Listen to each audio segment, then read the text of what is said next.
बिस्मिल्लाहिर्रहमानिर्रहीम वबिही नस्तईन अम्मा बाद। मुअज़्ज़ज़ सामिईन किराम, अस्सलामु अलैकुम वरहमतुल्लाहि वबरकातुहू। एतिकाफ़ के ताल्लुक़ से, सदक़तुल फ़ित्र के ताल्लुक़ से और नमाज के ताल्लुक़ से चंद सवालात हैं और मेरे पास सवालात की एक मुख्तसर सी फ़हरिस्त है। मैं नंबर वार तमाम सवालात को आपकी खिदमत में पेश करता हूँ, फिर इंशाअल्लाह तशफ़ी बख्श जवाब देने की कोशिश करूँगा।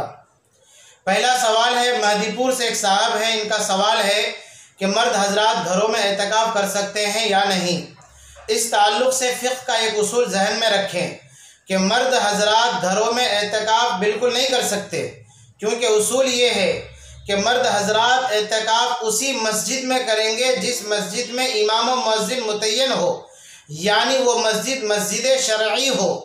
ऐसा नहीं कि चंद दिनों के लिए, जैसा कि अभी के लॉकडाउन का ज़माना चल रहा है, तो इन दिनों में बहुत सारे मकानात या इसी तरीक़े से कहीं पर हाल में या किसी फैक्ट्री में या किसी जगह में 4-5 आदमी पर मुश्तमिल 5 वक्ता बाजमात नमाज अदा हो जाती है और इसी तरीक़े से तरावी की नमाज अदा होती है, जिसको मुसल्ला कहते हैं। तो इन जगहों में, इन मुसल्लों में कोई भी मर्द हजरात एतिकाफ़ की नीयत से अगर बैठेगा तो सुन्नत वाला जो एतिकाफ़ है वो एतिकाफ़ अदा नहीं होगा। बहरहाल एतिकाफ़ के लिए मस्जिद शरई का होना ज़रूरी है। मर्द हजरात घरों में एतिकाफ़ के लिए नहीं बैठ सकते। हाँ, ख़वातीन के लिए घरों में ही एतिकाफ़ करने का हुक्म दिया गया है, इसलिए वो घरों में एतिकाफ़ के लिए ज़रूर बैठें। ताहम मर्दों के लिए कोई गुंजाइश नहीं है।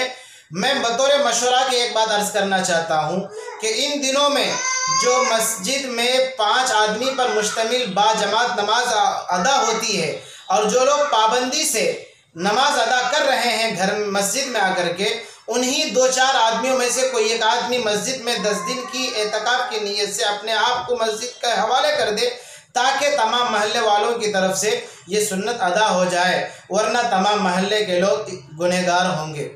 दूसरा सवाल है, जनाब शौकत साहब हैदराबाद से ये सवाल करते हैं कि इमाम साहब ने मगरिब की नमाज में फ़वैलुल लिल मुसल्लीन, सूरतुल माऊन की ये आयत है फ़वैलुल लिल मुसल्लीन, जिसका तर्जमा है कि तबाह हो जाए, हलाक हो जाए वो लोग जो नमाज पढ़ते हैं।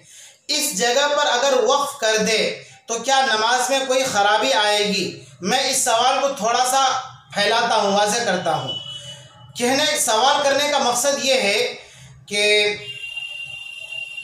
इस आयत का तर्जमा ये होता है कि तबाह हो जाए वो लोग जो नमाज पढ़ते हैं। इस आयत के बाद की जो आयत है फ़वैलुल लिल मुसल्लीन अल्लज़ीना हुम अन सलातिहिम साहून, खुलासा इस आयत का ये है और मफ़हूम इस आयत का ये है कि तबाह हो जाए वो लोग जो नमाज पढ़ते हैं, कभी नहीं पढ़ते हैं, कभी छोड़ देते हैं, तो उन लोगों के लिए बद्दुआ है। अब अगर कोई इमाम साहब फ़वैलुल लिल मुसल्लीन इसी जगह पर वक्फ कर दे, यानी जुमला नाक़िस हो जाए और यहीं पर रुक जाए, वक्फ कर दे, तो क्या इससे नमाज में कोई ख़राबी आएगी या नहीं? ये सवाल था।